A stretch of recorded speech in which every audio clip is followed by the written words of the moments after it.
Great guys, 11:01. So let's get started. Let me share. I think I'm already sharing my screen, so that's great.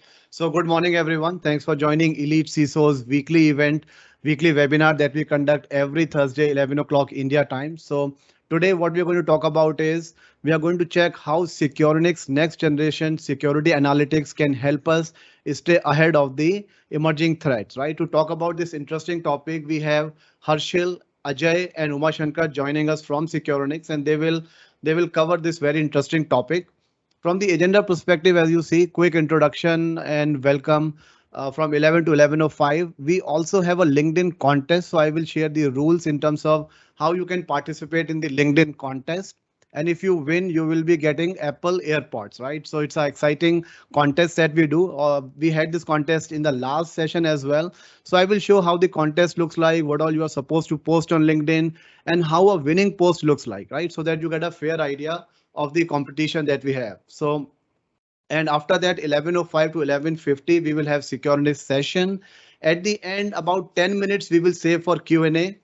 And during the session, if you want to ask question, you don't have to wait till the end. What you can do is you can see the Q&A interface, Q&A tab on the Teams interface itself. So if you want to ask question during the session, you can put your questions on the Q&A tab out there, and somebody from Securonix will answer your question. Then I will share the secret to download your participation certificate. That's the CPA certificate.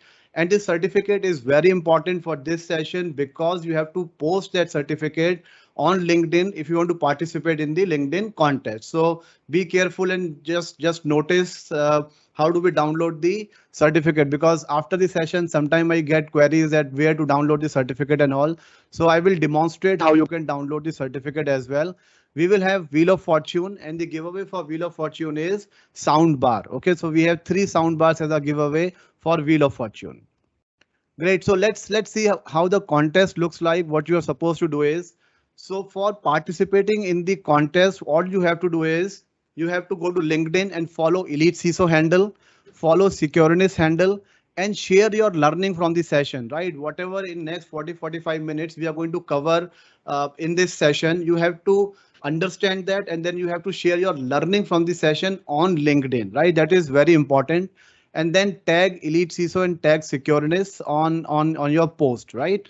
And then we will review all the posts that you're going to do, and then we will pick 2 winners. Okay, it is very simple. Now let's see how a winning post looks like. So Mr. Rajesh Garg is the winner from the last week session that we had, and this is how the post looks like, right? He had posted the participation certificate. He has tagged Elite CISO. He has tagged Safe Security from the last session. For this session, you have to tag Securonix, right? And then see how detailed the post is, right? So it is very crisp in terms of what the understanding from the previous session was. So similar you have to do. You have to participate in this contest and then share your learning. So steps again, one more time, follow Elite CISO handle, follow Securonix handle, and share your learning on LinkedIn along with the participation certificate, right? That's what we got to do. Very simple. And then last but not the least, we throw this challenge every week in our Elite CISO session, that is stand and attend. And you know why stand and attend is important and why do we throw this challenge? Because if you are going to sit entire day, you might have all these problems on the left hand side, what the picture shows. But if you're going to stand like I'm standing right now, you will have all the benefits on the right hand side. And apart from all the benefits that you see on the screen, the better brain function is what you need today. Why? Because you are going to participate in the LinkedIn contest. And if your brain is functioning better, you can win Apple AirPods as well. Okay. With this, let me transfer it over to Harshil from Securonix for the introduction of the session and the team that is going to present today. So over to you, Harshil. Thank you, Vikas, for that wonderful introduction. It almost makes me feel like I want to be in the lobby and participate rather than being at the presenter side, and want to stand up and do the session, right? Made it so exciting. Thank you so much for that, Vikas. All right. So firstly, thank you everyone for making time and attending this webinar, which Elite CISOs and Securonix have hosted together. Our objective is very simple, guys. What we believe is that education is everything in all sectors, whether it is our social life, whether it's our jobs, or whether it's our careers, or whether it is any specific domain. I think knowledge and education is everything. And what we can do is bring about a change in whatever we are doing through enhancing our knowledge and education. And as part of that particular thought process, what we believe is that Securonix, because it's a thought leader in this particular space of cybersecurity and specifically security analytics, we thought it'll be a great idea to kind of let the external world know what we are doing as a company and how we are helping the world become a more safe and secure place. So as part of that, we are going to be presenting this particular session. My name is Harshal Doshi. I run the Securonix business for India and SAARC. Along with me, I have my colleagues Ajay Kumar, who runs the pre-sales function for Securonix for Asia Pacific and Middle East. He's going to be driving the entire session from a technology perspective, and Uma Shankar, who runs the pre-sales function for India, as a region. So these are my two colleagues who are going to be presenting 90 to 95% of the content. To kickstart, what we are going to do today is speak about Securonix, what we are as a company, and what we are doing in the security analytics space, right? So let me just kickstart. We are a security analytics company, guys, and what we wanted to do when we started off this company in about 2009 timeframe is that we wanted to employ emerging technologies like, say, machine learning, behavioral analytics, statistical modeling, so on and so forth, to detect advanced threats and really coexist with the existing ecosystem of the customer environment to help them stay ahead of the threats, right? That is how we were founded about 12 years back. And today, over a decade later, what we have become is a full-fledged cyber defense platform where we offer a next generation SIM to our customers whose heart is still the UEBA, which is the user and entity behavioral analytics, which is the machine learning based security analytics platform, and peripheral solutions like SOAR and premium apps, which are essential to complete your next generation SOC process. As a company, we are about 1,100 employees right now and serve about 700 customers globally. And we serve about 30% of the Fortune 500 already. Okay, identified as the leader in this particular space by analysts like Gartner and Forrester. So we are the fastest growing SIM company in the world. Ajay, if you can move ahead.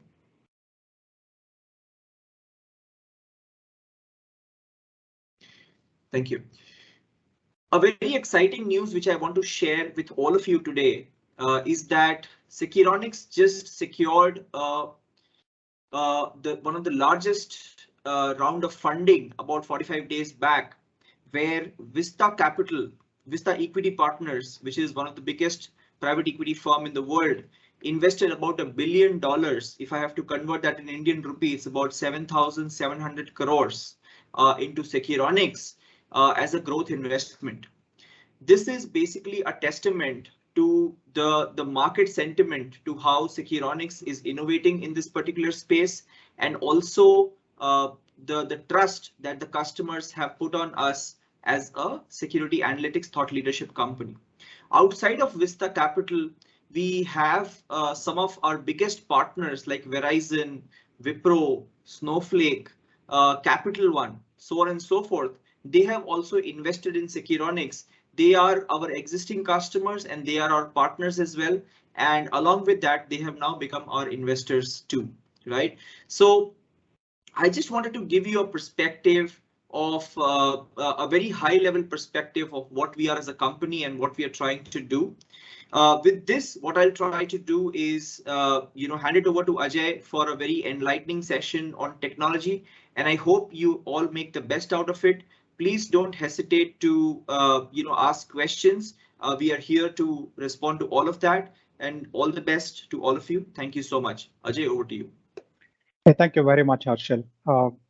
Good morning, everyone. My name is Ajay Kumar. I lead the pre-sales function for Securonix across the APJ region, and been in security industry for close to 2 decades now, of which 10 years have been spent specifically focused on consulting and helping customers build next generation security operations center across the region.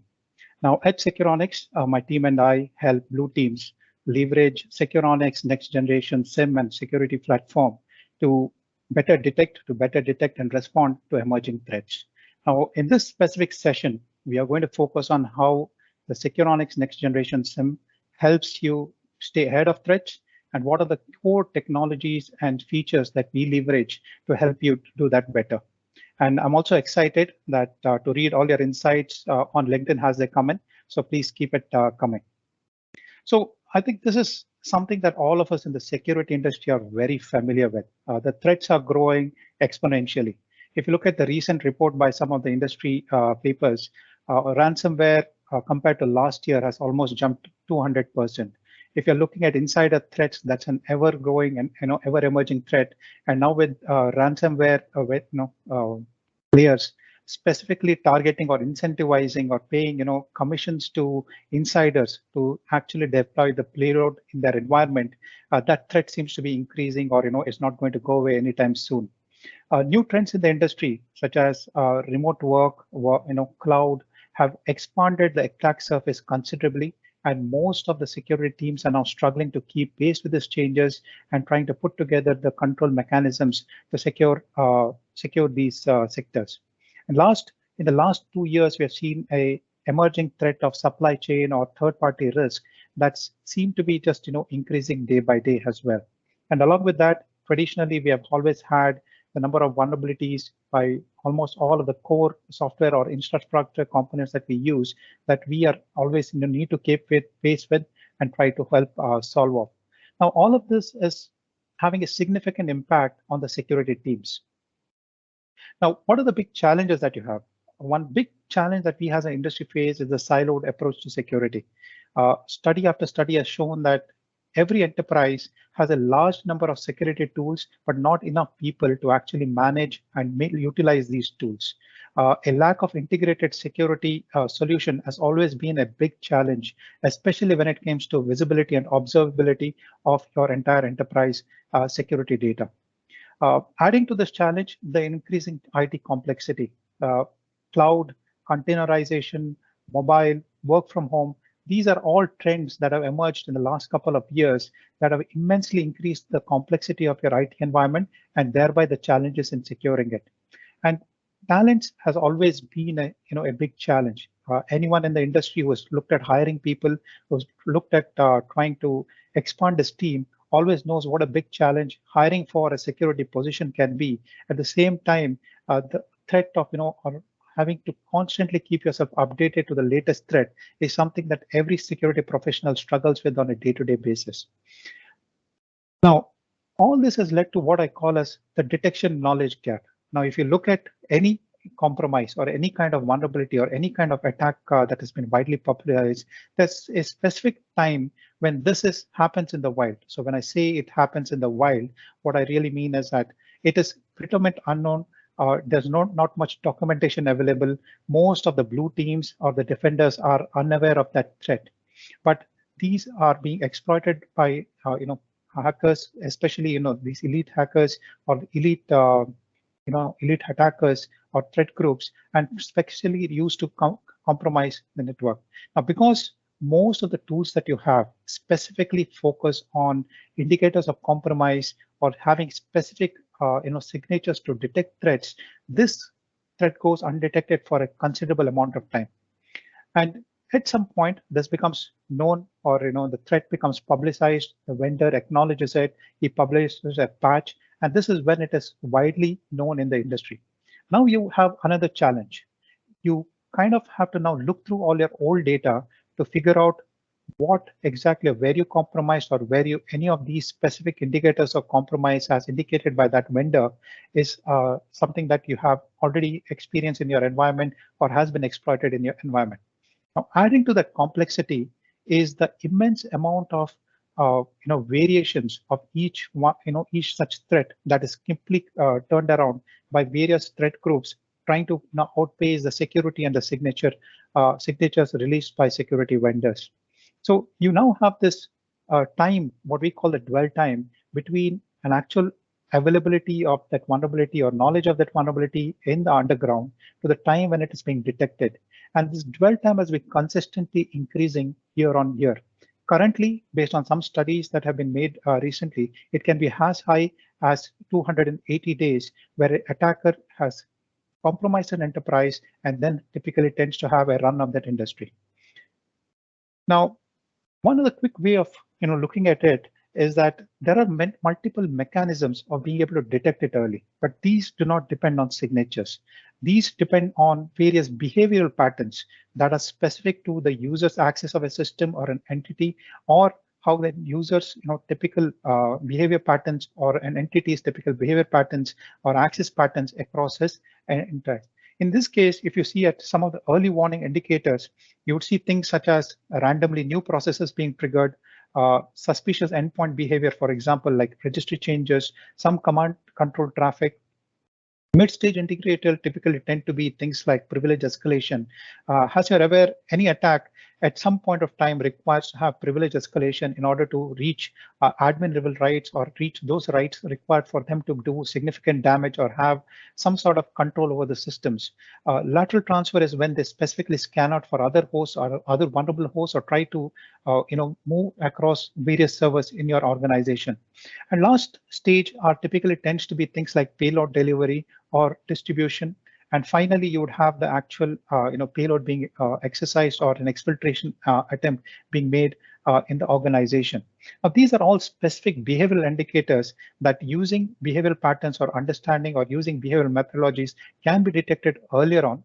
And this presentation focuses on how Securonix adopts behavior analytics and updated threat models to help you get high value threats or identify high value threats earlier on in the cycle and then be able to respond onto it. Now, what is the first step, right? And at this point, all of you would be thinking, yes, this is something that we all do. But when it comes to behavior analytics and when you're talking about machine learning and AI, one of the key elements or the basic element is data. If you do not have the right set of data, then any kind of complex algorithms that you're running on top may not be as effective. And this is where Securonix differentiates specifically. In addition to traditional data that is consumed by most SIEMs, which are things like event or log data, your asset data from your CMDB, your threat intel, what is specifically collect in great detail is the identity data. Now, this identity data can come from your Active Directory. It can come from your identity and access management system. It can come from things such as AD group or any other IAM or SSO tool that you have in the environment. And last but not the least, we can pull in business context of the user from your HRMS system. Now, these are not typically collected by most SIEMs. Now, what's the advantage that this gives you? Now, think of all the threats or the attacks that you actually see in your security operations center has a bunch of needles that you have in a haystack. As an analyst, your job is to then hunt for each one of these individual needles and then figure out how you're going to string all of this together to fully formulate or understand the ongoing or emerging threat that is happening or your enterprise is facing.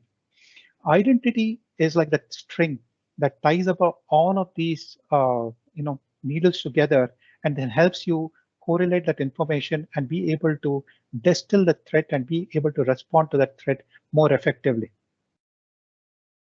Now, the first step that we do is carry out real-time enrichment. Why is this important? When you carry out real-time enrichment, you get what we call as a point-in-time snapshot of that particular data.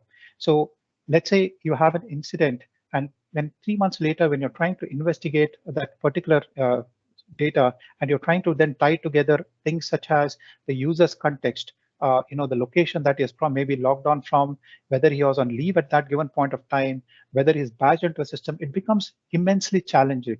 And this is why we collect and put all this data together right at the time of ingestion. A normal event, which can, from a firewall, for example, which may just have IP information, port information, information about, whether it was allowed or denied, is now enriched and put together with user context. We to add information in terms of who is the user who is using that, what are the, what is the context of that user? Is he, a employee? Is he someone who is on leave at that given point of time? Is he someone who is traveling? Or for that matter, is he badged in and since appeared to be connecting from the desk, is he even in the office at that point of time? That gives you immense context and immense data, even without any of the analytics being applied on that event at all. The next aspect that we do is try to understand what is normal behavior. And this is where we have numerous behavioral algorithms that can specifically identify various anomalies. Things such as geovelocity, where a user who is specifically logged in from a desktop in, let's say, Mumbai, appears to now connect from USA just 2 hours or 3 hours later, which we call as, is typically not possible by normal means. Event rarity, whether this is the event that has happened for the first time. Have we seen this event happen before? And last but not the least, these are used for creating what we call as behavioral profiles. So creating trends across your users and entities and trying to be able to understand the various behavior patterns of these users and entities. Now this helps us to baseline the behavior, kind of understand what normal behavior or normal behavior pattern is, and then specifically be able to detect any kind of outlier behavior in this specific context. We add to that with what we call as identity context. How is that user activity or that specific entity's activity in compared to his peer group? And this peer group can be typically things such as someone who has a similar job role, someone who is in the same location, someone who has, is part of the same department, or someone who is part of the same designation or executive level. Now, between the two of them, it allows us to identify a large number of any anomalous action. Now, adding to that, once we use all of these algorithms, right, such as peer group analysis, rarity algorithms, or sequence analysis, we now are able to detect or identify certain outlier behavior. Now, the next action in there is to aggregate. When we have multiple such behaviors or abnormal behaviors associated with the same entity or with the same user, that leads to a higher risk score, and thereby it kind of adds more value to the significance of that specific threat. Now, in addition to that, what we do is we layer it on top of the latest threat. These are rules and policies that we constantly update or provide to a customer as a service. So it ensures that these customers have the latest threat and the latest threat models available for their in their environment. Between the two of them, while behavior by itself can tend to be a little typically can have a higher intensity, when it layered on top of threat models, it allows us to distill that into extremely surety, especially in terms of the threats that are affecting your environment. And these then are presented to analysts based on priority and scoring, and so that they can appropriately take it for action based on their process. Now, when I talk about up-to-date security content, this is becoming very important, right? The nature of our industry, the threats are constantly changing. The threat actors are constantly changing their TTPs, so you need to constantly be updated as well. For a normal SOC who is typically running 24/7, keeping pace with this change and constantly updating and doing a SIM engineering in terms of updating content becomes a big challenge. And that is where content as a service, especially when it relates to all these specific modules, are made available by Securonix. Now, what you see in black are allowed or are added as a default by the product, and some of the specific business specific or industry specific modules can then be added based on your threat perspection or the industry that you particularly participate in. Now, this approach results with this specific screen, and this is what the analyst is presented when he clicks on any threat that is, that shows up on his inbox. Now, if you look at each one of these, it's now presented in a very, specific timeline fashion. So in terms of that analyst is quickly aware of what exactly or what stage this particular attack is, what phase this attack is in. So let's look at it one by one, right? And assume that you're looking at each one of these events by itself in isolation. Now you look at spear phishing, which is one of the first thing that triggers off what comes as initial access. Now, if you look at this specific threat, right, phishing is now very common, and more often than not, when you get a phishing alert, people tend to just, assume it has a false positive or do minimal, follow-up. At most, they may just send a note to certain users to be, wary of certain phishing campaigns. The second one is where, you have a suspicious OS child process that has been executed. Now, again, if you are in a development environment or you have a lot of power users who constantly update and change system configuration, install new software, kind of, some of these may not be very suspicious by itself, right? And typically tends to be ignored. Then you have, a third alert which says abnormal number of admin shares accessed from an IP. Now, admin shares being accessed by itself is abnormal. So this is something that typically gives an indicator that, yeah, something bad is happening. But presented in isolation, you then need to jump through multiple loops, do multiple searches, queries, spend, quite a lot of time trying to then string together or actually triage that exact, incident. And last, you'd see a specific thing that says robotic beacon traffic detected, right? This is very much indicative of a command and control where a malware has established itself and communicating with the command and control site. But a lot of times this can also mean that it can be an antivirus software or certain software that you have that is pinging its update server and trying to check if any updates are available. So as you can see, individually when they're present, which is typically the fashion where a lot of security platforms behave, these would require you to carry out a lot of actions, follow-up actions, carry out triages, look up various resources on the internet as well as across multiple security systems, and then come to a conclusion. But when presented as a threat chain, in this exact fashion with a timeline behavior available with supplemented data available at a click, it gives you a very, very good actionable threat that your team can then act on, right? And these are some of the examples that I quickly want to talk through, right? And what have been detected. So, for example, a lot of times we do not even need to know the tool or a signature. As privilege escalation typically tends to be one of the most significant or one of the stages where most attackers need to go through in order to have the right privileges to carry out their attack or deploy the payload. Searching for knowing of self-privilege escalation or privilege escalation in that environment typically gives you a standard indication that something anomalous is happening, right? And it doesn't require us to either have a signature or a knowledge of a tool. Similarly, there are things such as when you have multi-stage attacks or complex attacks being carried out, they tend to use certain repeatable processes or modular known threats that then can be used to hook onto or search or link together the overall threat or the extended threat or attack that is happening in progress. Robotic beaconing traffic, right, from a specific IP, as I've indicated, this typically is an indicator that some sort of a software is connecting to an external site for malware, and especially when linked with your threat intelligence source, it gives you a good indicator that this is a malware that is connecting with with an external site.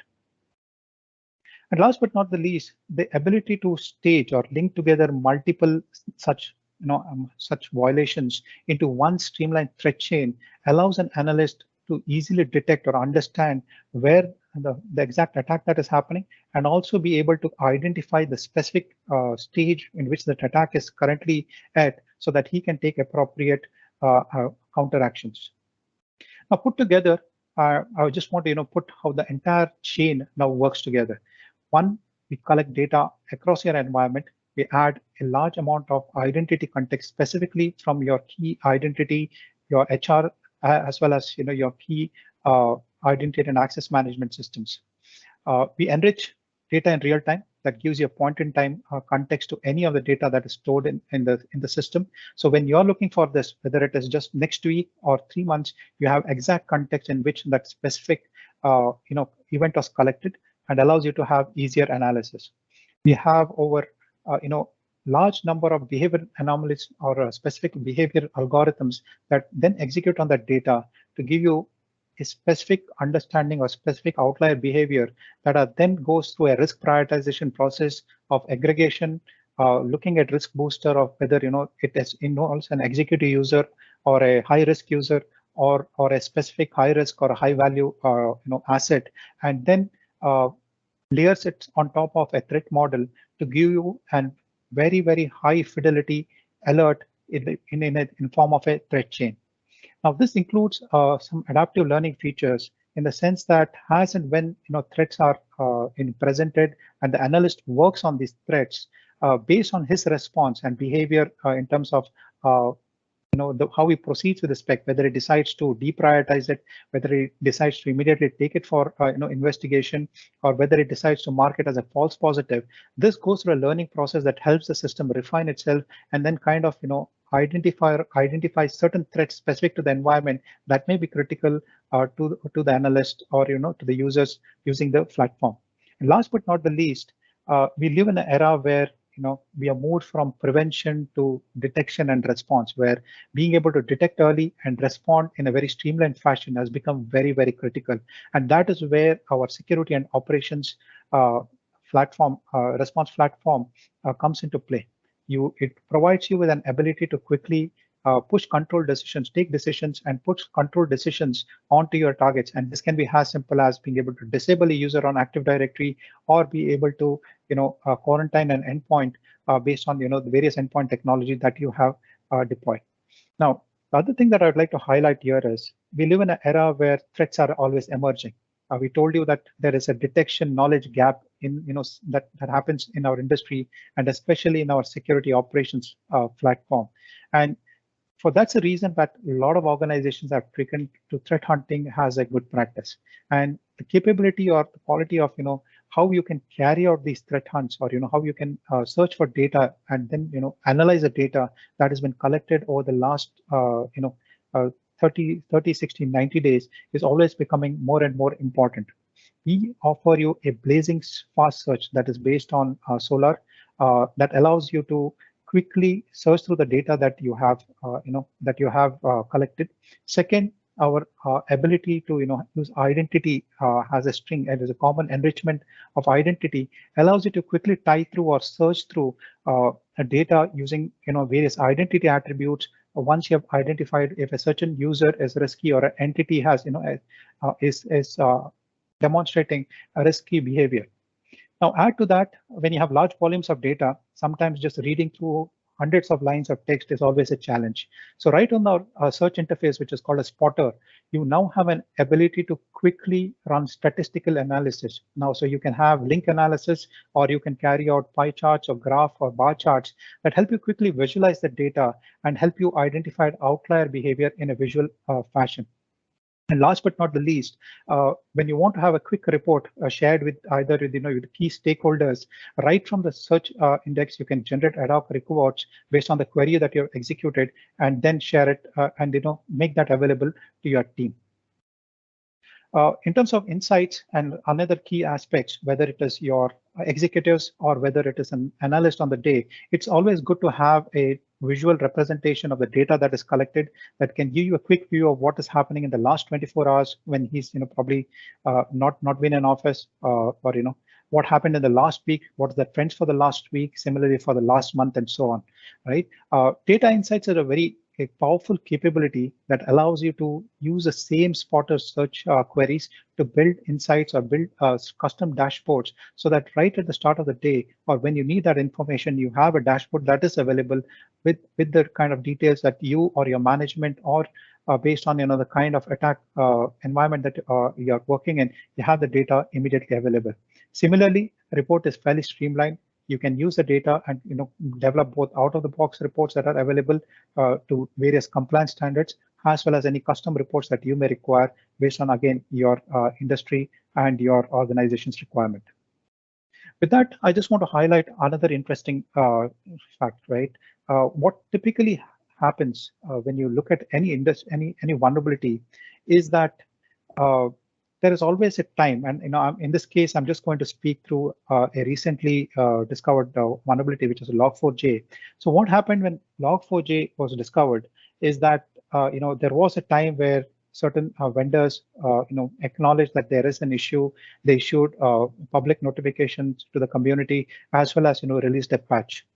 But the interesting fact always happens that even prior to this vulnerability being publicly disclosed, it's always been exploited in the wild by either threat actors or with people with dark web, deep web connections who have access to this vulnerability earlier than rest of the security community. But when the vulnerability is discovered and your tools are updated, you typically then can search for data from that point onwards. One of the most tedious tasks that most people in the SOC have to do is have to run queries.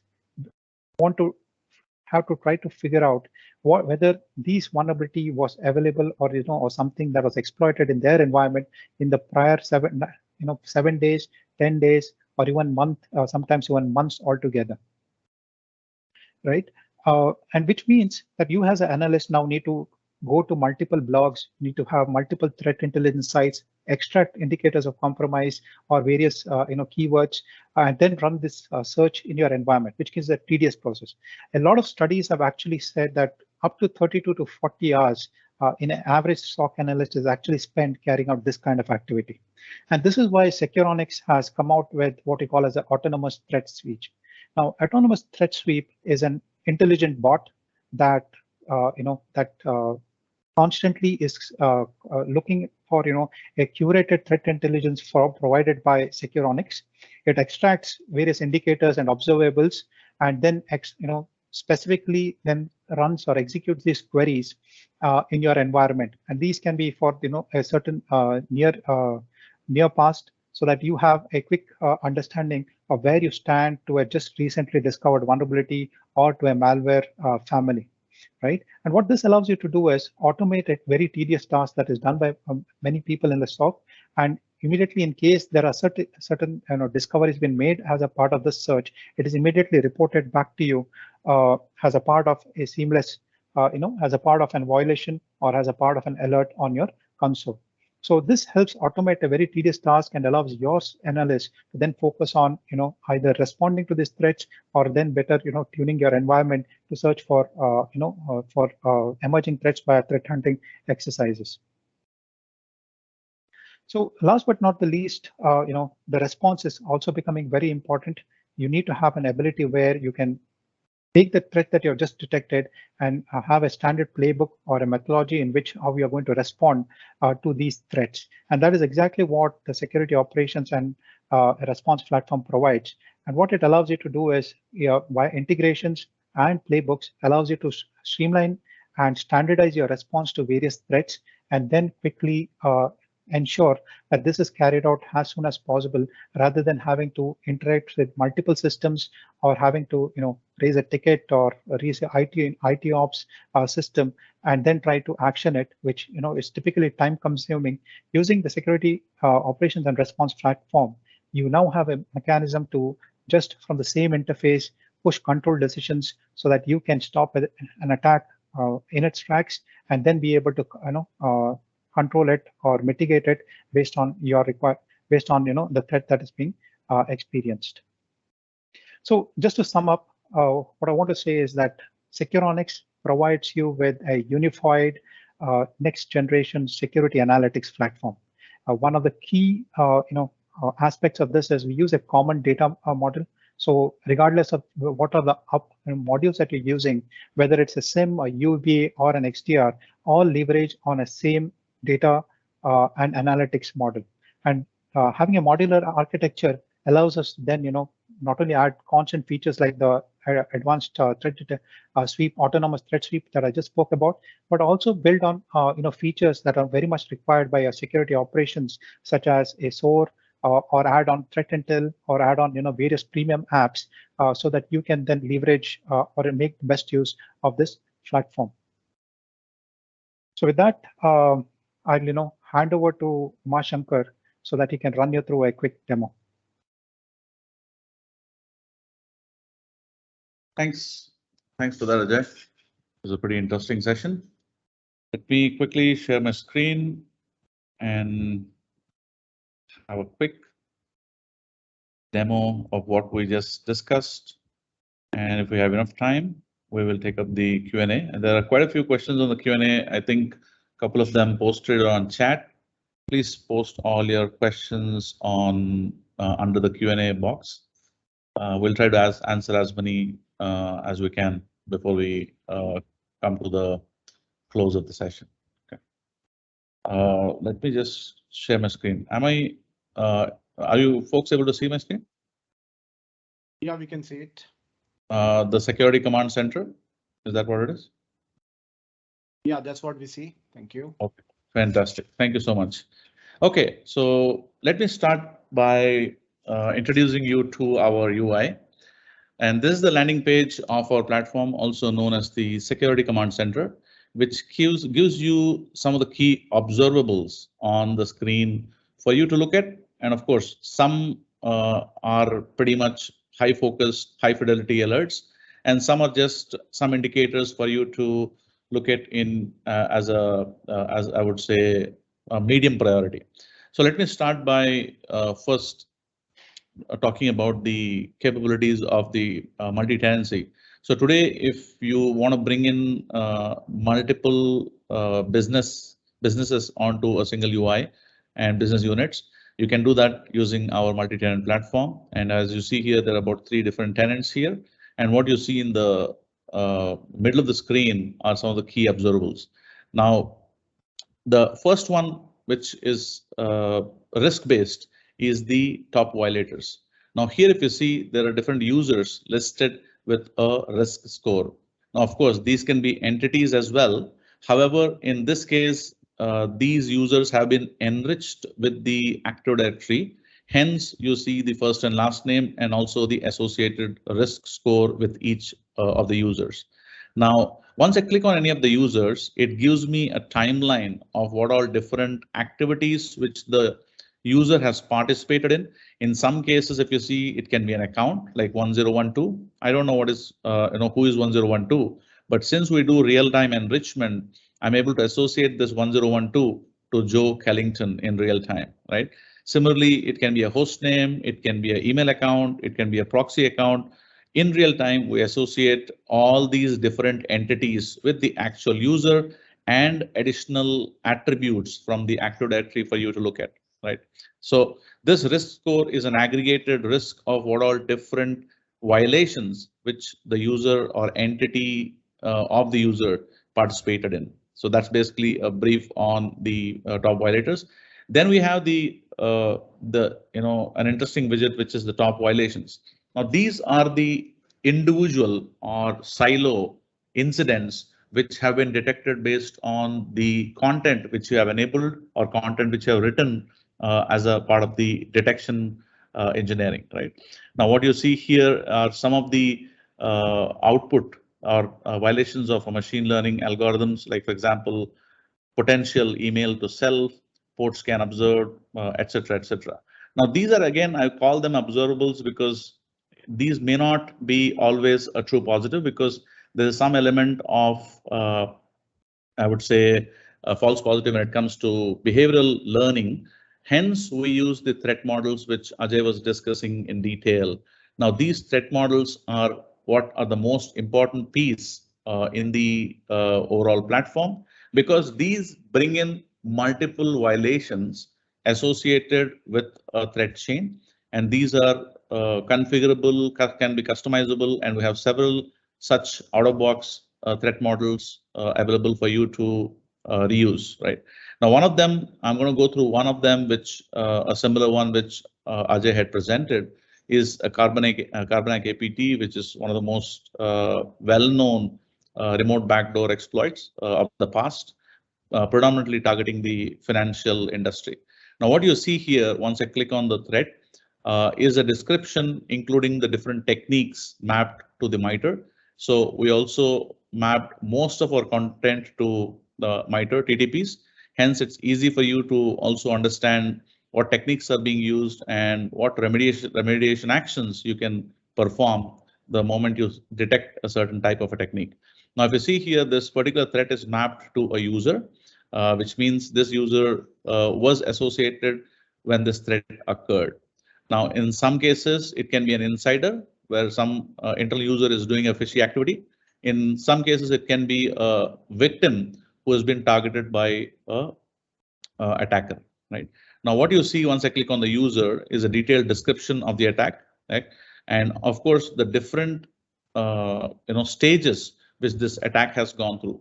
And we also have got this predictive analytical capabilities where, let's say, the attack is in first 2 stages or 3 stages of the cyber kill chain. By turning this radio button on, it'll tell you what can happen potentially in the stage 4 and stage 5 with all the different policies or permutation combination of violations which can be chained, right? So that gives you capabilities to understand what can happen if you in future, and you can preemptively take some corrective steps to avoid those things from happening. Now, the first stage which I would like to cover here, part of the attack, is the potential spear phishing. I'll come to the details in a bit. The right 29 hours from the first detection, which is spear phishing, we saw an associated suspicious process. Now you might be wondering how these two things are chained. That's the most important piece here to understand, is because of the enrichment process and also the persona which is being constantly maintained. Because if I keep throwing the individual violations, it may not mean much to you when it comes to understanding what happened before and what happened after. We're able to link all of this together because of the user associated with each and every violation, right? The first one here has an email entity, right? Where we found that this particular spear phishing attacker was targeting a typo-squatter domain. And this essentially means a visually similar looking domain. So we use an algorithm to detect any incoming email targeting an organization, or probably an organization's partners and contractors and others, right, whom they do business with. So we can get to know if they're getting any spear phishing spam mails from such known business associates. Now, in this case, it was a typo-squatter domain, which is a similar looking domain name, where we found that the user received a document. And of course, it would have ended here had it not progressed to the next stage. However, what we found the next 29 hours from there is an execution of a suspicious process. And this came from, as you see here, just give me a minute. As you see here, this comes from the CrowdStrike, where the CrowdStrike platform detected this as a suspicious process. Now, the moment the user opened the document, it executed some suspicious process from the temp folder, right? And that led to the probable execution of certain malware, which is trying to program itself to do what it's supposed to do. 20 hours from there, we observe that there's a lateral movement, and in this case, the attack is progressing towards propagating itself to find out a potential crown jewel, right? In this case, we found that there were abnormal number of admin shares. Now again, here we employ machine learning to understand what is abnormal. Now what you see here under each date, and of course this can be hour, this can be weekly, this can be daily as well. So this particular algorithm was monitoring the user performing various admin shares over several days and noted what are the acceptable data points. In this case, you see the green candles, which basically demonstrate that the user was within a range of 1 and 3. So that's the minimum and maximum frequency after collecting 51 data points. However, on this specific day, when this abnormality occurred, we found there was 5x deviation from the baseline, and the baseline is 1 and 3, right? We found almost 5x the variation from the baseline, Hence, this is classified as abnormal number of admin shares. Now, this helps us detecting stuff which is unknown, right? Anything which is black and white, 1 or 0, right? It is easier to detect with any correlation rule or a signature. However, something like this, which we do not know, can be a normal traffic or can be attack. We deploy such algorithms to understand any behavioral anomaly. Now, 23 hours from there, we observed that there's a beaconing traffic detected using another algorithm which analyzes the firewall traffic. Now, we analyzed the firewall traffic and we found that there was a CNC activity happening in cluster of in clusters, right? So the cluster 1 had 49 events and cluster 2 had about 17 events. So this resulted in the user sending some data to an unknown destination. And here, if you observe, we don't even need to know the threat intel of this IP. And sometimes these IPs remain dormant and dynamic. So we don't even know if there can be any proper reputation associated with these IP addresses. However, this algorithm is able to still add value to detect some suspicious activity even without any threat intel, right? So that's the key takeaway there. Now, 9 hours from there, from the sorry, Umashankar, sorry to intervene. Just a quick time check. We are already above 11:50, so sure. We may not be able to take more Q&As, right? When we get into Q&A section. So I'll just conclude in a minute. Sure, thank you. Yeah, thank you. Now, the final stage, right, which is pretty obvious from an attacker point of view, is to delete any traces what the attacker has left. Now, that's exactly what you see the outcome. And this can be detected from by any standard out-of-box SIM rule, right? Here we observed that there was a command which was executed on the system, which led to the complete deletion of the audit trail. And again, if you see here at every stage, the activity account or what we call it as entity are different. And these entities have been enriched in real time with the actual user who was involved in this attack. Hence, we could chain this all together and say that this is potentially a far more serious attack than a silo incident like a spear phishing or a suspicious process or abnormal admin shares. There's a lot more which we can cover and discuss. I think 5 to 10 minutes or 15 minutes is unfair to cover everything on this platform. But net, you can today deploy some of these techniques to detect things in the wild and something which you call it as gray area, right? And that's the capability of the platform, which again stitches all of this into a kill chain. If I throw you a lot of alerts, if you see there are about 40 alerts here, this can lead you to be getting too busy with investigating each of this incident, which is also a good thing because being proactive and then marking certain false positives is good. However, the most important and high priority items here are the top threats. And we also provide a kill chain analysis to give you an overview of how many entities and incidents or silo incidents are in each stage of a cyber kill chain. So as you progress and mature in this platform, with the deployment of this platform, the idea is to reduce any amount of incidents here and to be able to detect and respond to incidents in the first few stages of a cyber kill chain. So with that, I will take a pause here so we can address some questions as well. More than happy to discuss anything in detail offline or one-on-one or a follow-up calls. Thank you. Great, thanks Umashankar. Thanks Ajay, great session. So guys, let's have quick questions. Maybe we can take a couple of questions. So if you want to ask live question, please raise your hand and I'll unmute you. I think there were some very interesting questions in the chat people had put, but now we can take maybe 1 or 2 live questions, guys. I don't see anybody has raised hand, so I'm sure it is pretty much clear and most of the questions were answered in the chat itself. So Ajay, Umashankar, you wanna pick some question from chat and address them here? Maybe 1 or 2 questions. Sure. I think I'll take the first one.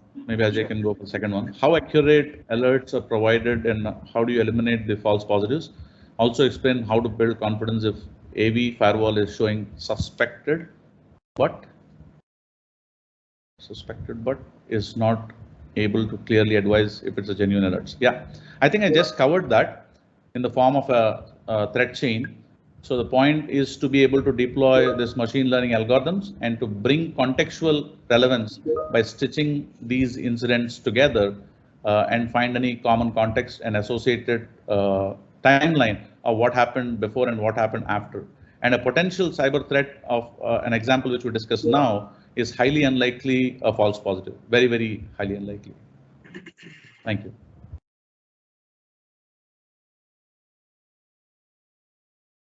Yeah, so we have one individual raised hand and again lowered it down, so it's okay. I think there's one question on from Basil Dange in terms of how fast queries can be responded. Now, how Securonix is a cloud native platform, so which means that we have an ability to have the immense compute and the scale that is typically given by most cloud environments. In addition to that, from an architecture perspective, how we store data is we store data as 7 days in what we call as hot, and this is an extremely fast Solar index with SSD disk, so the response time is very, very fast. And compared to that, we have then 3 months of data which we store in a warm tire.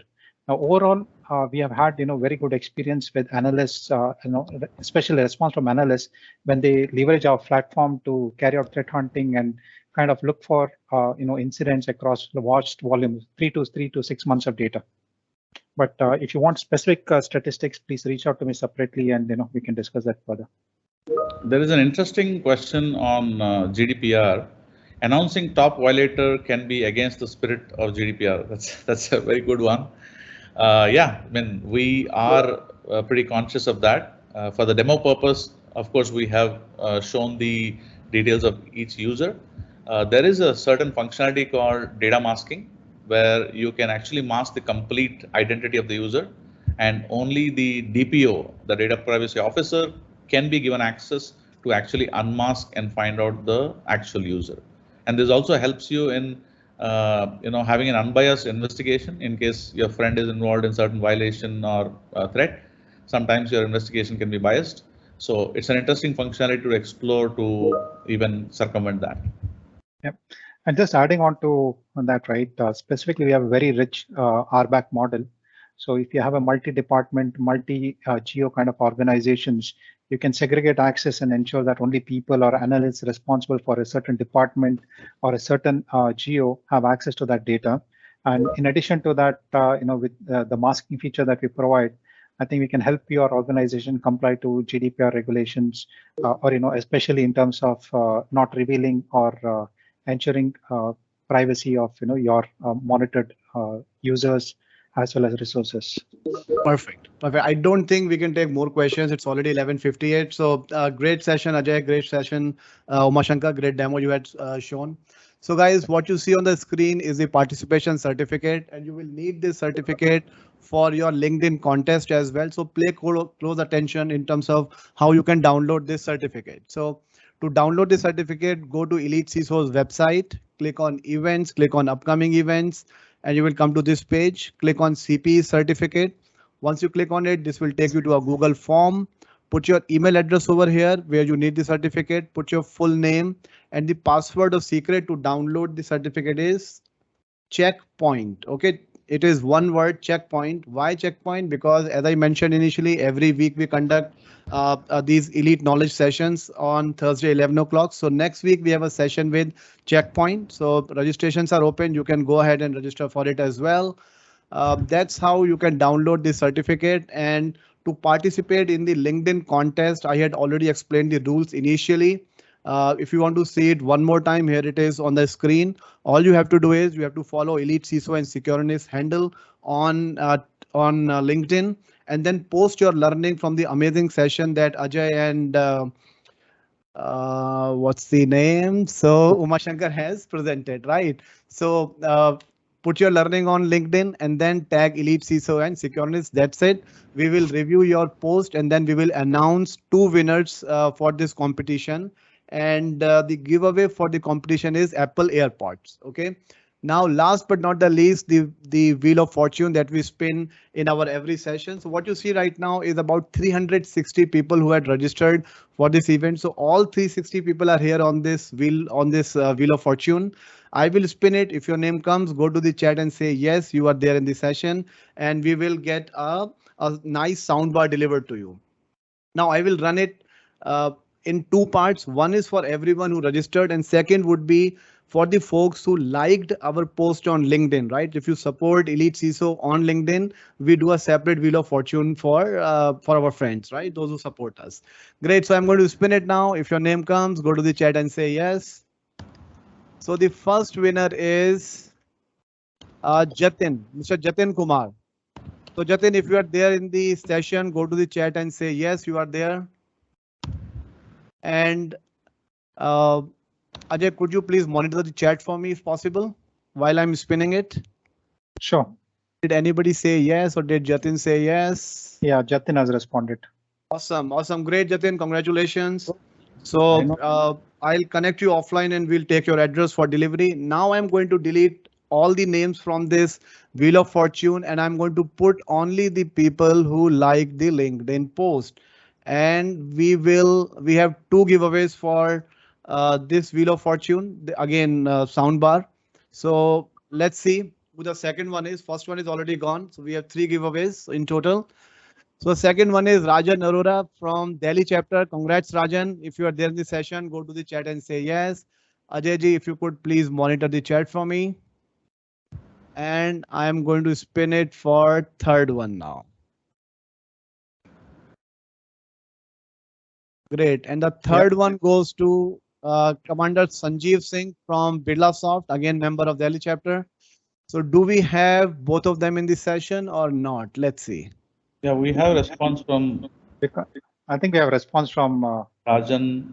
Rajan, yes. Rajan as well as Sanjeev ji as well. Great, great, yes. Awesome. So all the three soundbars are gone. 12:02, great. So thanks everyone for joining EliteCISO session. Securonix delivered amazing session. The recording will go on EliteCISO's website, so you can review that as well. So with this, thank you everyone. Thanks for joining in. See you guys next week, 11 o'clock India time. Thank you.